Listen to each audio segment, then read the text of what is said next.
For the first time in franchise history, the Guardians will have the first pick overall in the Major League Baseball draft. That's less than 2 weeks away, a week from Sunday. Chris Antonetti on his philosophy and the organization's philosophy of drafting number one overall. We have not only the first pick, but the largest draft pool in history. So our responsibility and our goal as an organization is to use this opportunity to bring in the most talent we can. And so how do we take the resources and the draft capital that's available to us and bring in the most talented group? And there's a lot of different strategies that could go into figuring out how to do that. And so I do think there are a lot of good players at the top of the draft, and we feel fortunate to have the first selection.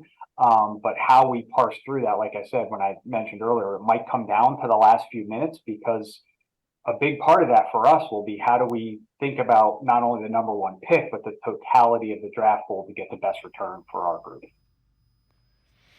I think the Guardians front office and Chris Antonetti are among the best in baseball, but you have the opportunity to pick, you have your entire pick of the draft. And I get this is not what you normally do. You normally pick guys that you think you can develop.